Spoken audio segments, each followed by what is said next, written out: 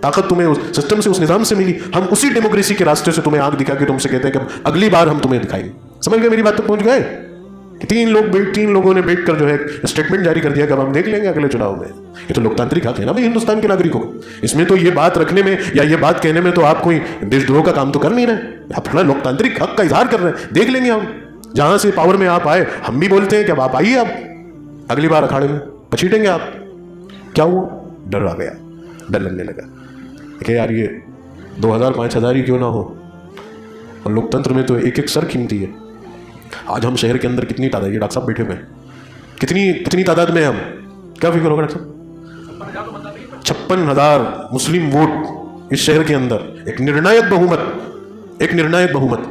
ایک زبان ہو کے 56,000 ووٹر کھڑے ہو کے کہہ دیں کہ آئیے سامنے بیٹھ کے بات کیجیے, ہمارے مطالبے ہیں, جائز حقوق ہیں ہمارے, سنویدھان کے دائرے میں بیٹھ کر ہم بات کرنا چاہتے ہیں, یہ ہمارے مطالبے ہیں ہندوستانی شہری ہونے کے غرض. اچھے کے پسینے چھوٹ جائیں گے.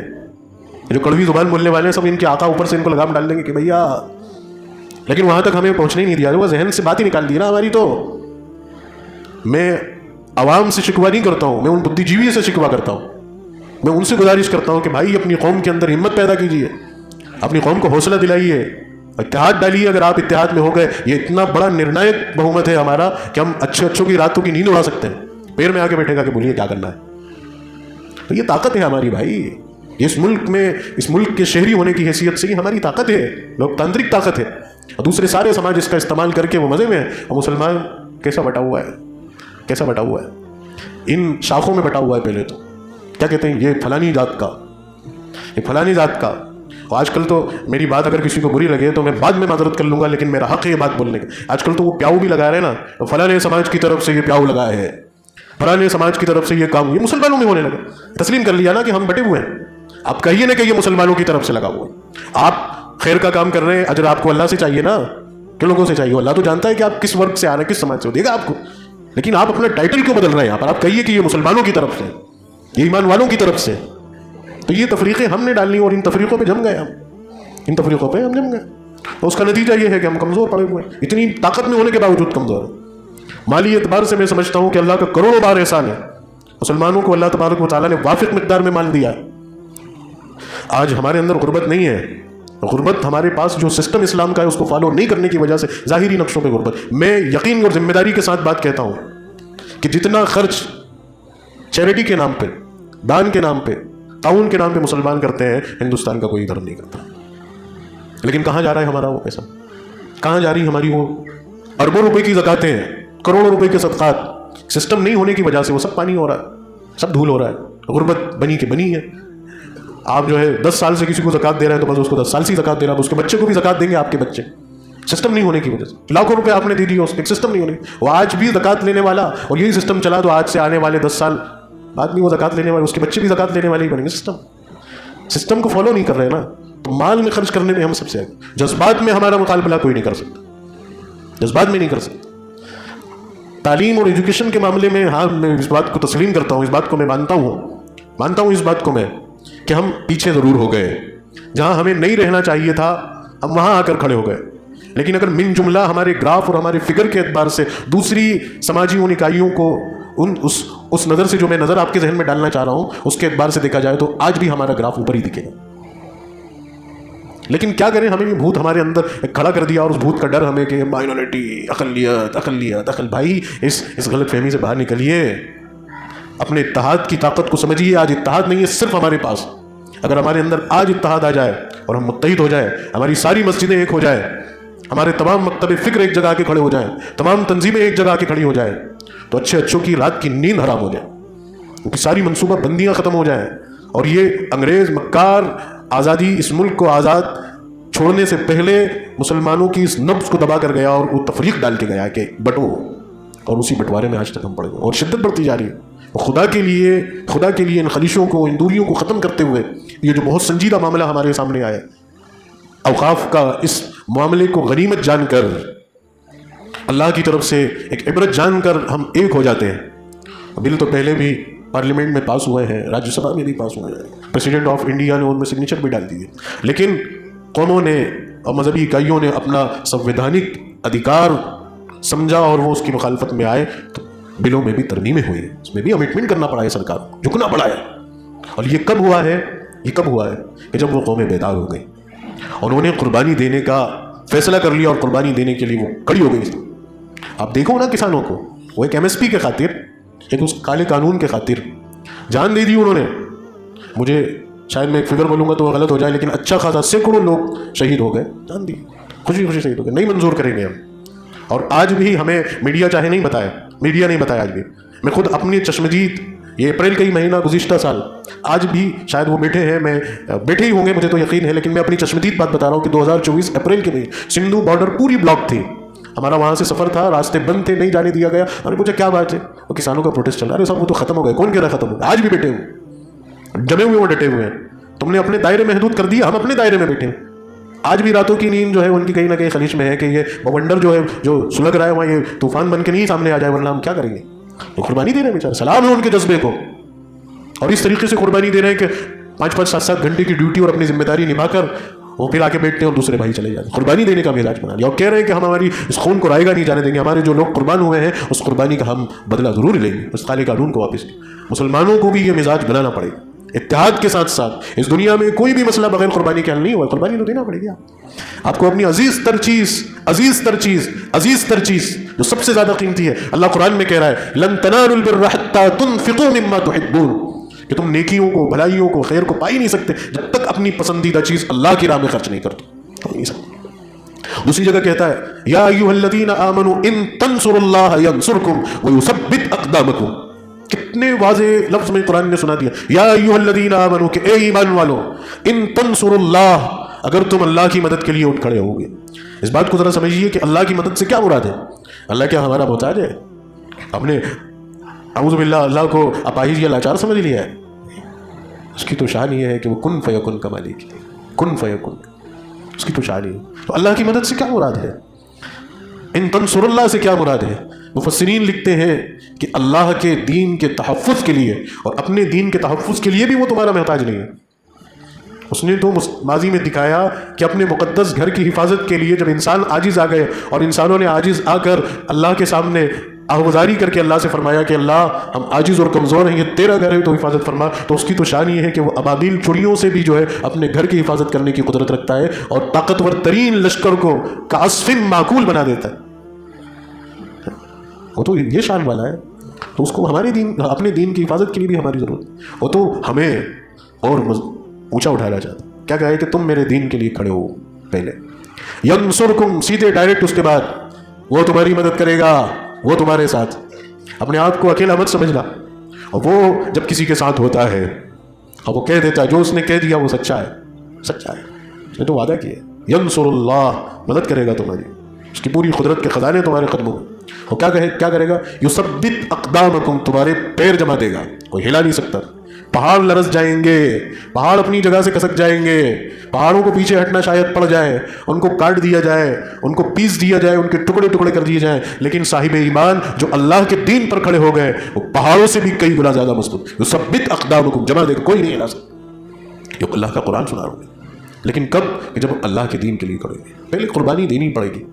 تو یہ وقف کے معاملے کو آپ بالکل بھی معمولی نہیں سمجھیں. بار بار آپ کو یہ بتایا جا رہا ہے میڈیا کے ذریعے سے، اور شاید یہ بھی سننے میں آ رہا ہے کہ کچھ لوگوں کی ٹیم بنائی جائے اور وہ گھر گھر جائیں گے اور مسلمانوں کو سمجھائیں گے، مسلمانوں سے کہیں گے کہ بھائی اپنے بھلے کی چیز ہے، اپنے فائدے کی چیز. ایسے دوغلے لوگ، ایسے غدار لوگ، ایسے منافق لوگ ہرگز ان کی بھولی بسری باتوں میں مت آنا، ان کی لپڑی چپڑی باتوں میں مت. میں یہ نہیں کہوں گا کہ جوتا اٹھا کے ان کے سر پہ مارنا، ہم مہذب لوگ ہیں بھائی. ہم یہ آپ کو اس ممبر رسول سے یہ بات نہیں سکھائیں گے. ہم یہ ضرور کہیں گے کہ ادب و احترام کے ساتھ سلام کر کے ان کو آگے بڑھتے ہیں. نہیں سننا آپ کی بات، نہیں سننا.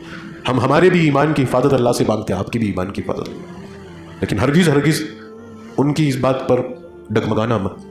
اور اپنے اس موقف پر میں 2 باتیں آج آپ سے کہوں گا. اللہ میری ان باتوں کو آپ کے دل میں اتار دی. بس ابھی سب سے بڑی ضرورت ہمیں اتحاد کی ہے.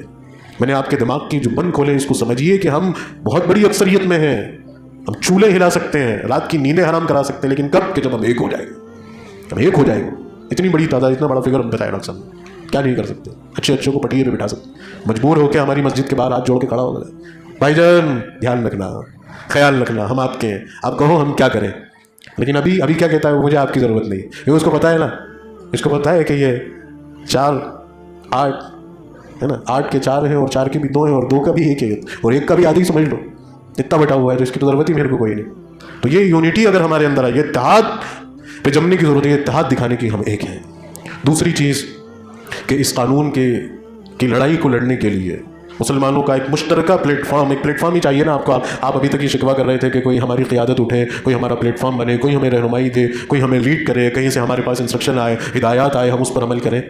تو الحمدللہ ثم الحمدللہ یہ اللہ کا نظام رہا ہے کہ ہر دور ہر زمانے میں اللہ تبارک و تعالیٰ نے مسلمانوں کی قیادت کے لیے ایسے افراد نبی کریم صلی اللہ علیہ وسلم کی نسبت سے مسلمانوں کے درمیان رکھے ہیں کہ جن کی امارت کی حیثیت تو خلیفۃ المسلمین تو نہیں ہے، لیکن خلیفۃ المسلمین کی نقش قدم پر چل کر وہ امت کی قیادت کی اس ذمہ داری کو وقتاً فوقتاً ہر دور ہر زمانے میں نبھاتے چلے آئے. ابھی فی الحال اس وقت ہمارے اس ملک میں ایک جو سب کا مشترکہ پلیٹ فارم ہے وہ آل انڈیا مسلم پرسنل لا بورڈ کا ہے، جس کی نمایاں خوبیوں میں سے ایک خوبی ہے کہ ہندوستان میں جتنے بھی مکتب فکر ہیں ان تمام مکتب فکر کی ٹاپ قیادتیں اس میں بورڈ میں شامل ہیں، اور سب کے مشترکہ مشوروں پر مسلمانوں کو ہدایات دی جاتی ہے اور مسلمانوں سے اپیل کی جاتی ہے کہ اب آپ کو کیا کرنا ہے. تو ہماری ذمہ داری بنتی ہے کہ ہم بورڈ کے ان ڈیسیجنوں کو مضبوطی سے تھامیں اور اس پر جم جائیں، عمل میں آ جائیں کہ اب بورڈ کی طرف سے جو ہدایت آئے گی ہم اس پر عمل کریں. بورڈ نے کہہ دیا یہ کام کرنا ہے، ہم اس کام کو چھوٹا نہیں سمجھیں، اس کام کو اپنا فرض سمجھ کر اس پر کھڑے ہو کر اس پر عمل کریں. بورڈ اگر یہ کہہ دے کہ آپ کو فلانی تاریخ کو فلانے دن یہ کرنا ہے، اللہ کرے پورے ہندوستان کے مسلمان کے دماغ میں یہ بات بیٹھ جائے اور پورے ہندوستان کا مسلمان ایک ہی دن، ایک ہی تاریخ، ایک ہی وقت میں اس کام کو کر گزرے، آپ سوچئے کیا نہیں ہو جائے گا. تو اللہ یہ جذبہ ہمارے اندر، یہ اطاعت ہمارے اندر ڈالتے. تو ابھی اس وقت بورڈ کی قیادت کو آپ تسلیم کر لیں، مان لیں، اس کی ہدایات اور اس کے انسٹرکشن پر عمل کریں. اب بورڈ کی طرف سے پورا سرکولیٹ جاری کر دیا گیا ہر زبان، انگلش میں بھی، اردو میں بھی، ہندی میں بھی. اپنے شہر کے بورڈ سے جڑے ہوئے لوگوں سے رابطے قائم کریں، ان کی طرف سے جو بورڈ کی نشاندہی پر جو ہدایات آئے اس پر عمل کریں. ابھی بورڈ نے 2 مہینے کا پورا ایک پلان بنایا ہے. اس 2 مہینے کے پلان کے اندر مسلمانوں سے اپیل کی. سب سے پہلا اسٹیپ تھا کہ ہم نے کالی پٹی باندھی اور اس کا ویرودھ کیا. اس کا اثر پارلیمنٹ تک پہنچا اور منسٹری نے باقاعدہ اس پر ایک بیان جاری کیا کہ ہم نے دیکھا کہ لوگ جمعے کی نماز میں اور عید میں کالی پٹی باندھ رہے تھے، ویرودھ ظاہر کر رہے تھے. حالانکہ ایسا نہیں، بولنے پر مجبور کیا. صرف ہماری ایک کالی ربن نے، جس میں بھی میں بڑی ذمہ داری سے شاید میں اس بات پہ غلط ہوں کہ ہم نے اس سنجیدگی سے نہیں باندھی جس سنجیدگی سے باندھنا تھی، اور اس تعداد نے نہیں باندھی جس تعداد کو باندھی. صرف چند لوگوں نے باندھی اور اس کا ویرودھ ہو گیا. اگر ہماری پوری اکثریت، پوری تعداد اگر اس کو کر لیتی تو کیا کوہرام ہی مچ جاتا. دوسرا اسٹیپ بورڈ کا یہ تھا کہ ہر اسٹیٹ کی راجدھانی میں وہاں پر بورڈ کی جو قیادتیں ہیں وہ مسلمانوں کو اپیل کر کے اپنا ایک احتجاج دائر کریں. ہر اسٹیٹ میں ہو رہا ہے. ابھی کل ہمارے یہاں بھوپال میں بھی ہوا، الحمدللہ میں بھی گیا تھا. اس میں ایک اچھا معاملہ رہا، لیکن شاید بھوپال کے لوگوں تک میری بات پہنچ جائے کسی ذریعے سے. لیکن بڑا افسوس اس چیز کو لے کر ہوا کہ جتنی تعداد وہاں مسلمانوں کی ہے اس تعداد کے اعتبار سے لوگ نہیں جٹے. ابھی لوگ سنجیدہ ہی نہیں، بیدار ہی نہیں. تو اس میں یہ بھی کہا گیا کہ ہر علاقے، ہر صوبے، ہر شہر کی نوعیت کو دیکھ کر یہ کام کرنا ہے. ایسا نہیں کہ ہم نے دیکھا کہ کلکتہ میں ہوا، مدراس میں ہوا، تمل ناڈو میں ہوا، کرناٹکا میں ہوا مہاراشٹر میں ہوا تو اب ہمارے یہاں دیواس میں بھی ہونا چاہیے. میں میرے اپنے ان نوجوان بھائیوں سے گزارش کر رہا ہوں کہ ہر جگہ کی نوعیت اور ماحول اور حالات الگ ہیں. ہم اپنے طور پر اپنے شہر کے ڈیسیجن نہ لیں کہ ہم بھی کل کو کوئی کھڑا ہو کے اعلان کر دے کہ بھئی ہم بھی جو ہے پروٹیسٹ کر رہے ہیں. اور یہاں کی نوعیت الگ ہے. اس نوعیت کو سامنے رکھ کے ہمیں ہمارے شہر میں بہت قیمتی بات آپ سے کہہ رہا ہوں. اگر یہ بات اس طریقے کی شہر میں اٹھے, آپ کی مجلسوں میں محفلوں میں ہو, تو بات کریے, ان لوگوں کو سمجھائیے, بڑوں کی سرپرستی میں جوڑیے کہ جو حالات کلکتہ میں ہیں وہ حالات مدھیہ پردیش کے نہیں ہیں.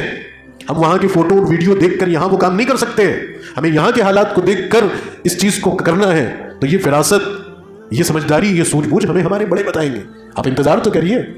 اگر آپ کے اندر جذبہ بیدار ہو گیا کچھ کرنے کا تو اللہ آپ سے بہت کام لے گا, یقیناً بہت کام لے گا. اگر آپ نے ٹھان نہیں لیا کہ میرا سب کچھ قربان, تو وہ سب کچھ لے گا اور وہ آپ کو غازی بھی بنائے گا. آپ میدان جنگ سے فتح کا جھنڈا ہاتھ میں لے کے لوٹیں گے انشاءاللہ. لیکن یہ کب ہوگا کہ جب ہم ایک ہو جائیں گے, اور یہ جب ہوگا کہ جب ہم اپنی عمارتوں کو, اپنی قیادتوں کو تسلیم کر لیں گے اور مان لیں گے کہ ہماری قیادتیں اور عمارتیں ہم سے جو کہیں گے ہم وہی کریں گے. اللہ کرے بس یہ دو باتیں میری آپ کے دل میں اتر جائے اور ہم سب اس پر عمل پیرا ہو جائے. وآخر دعوانا الحمدللہ رب العالمین.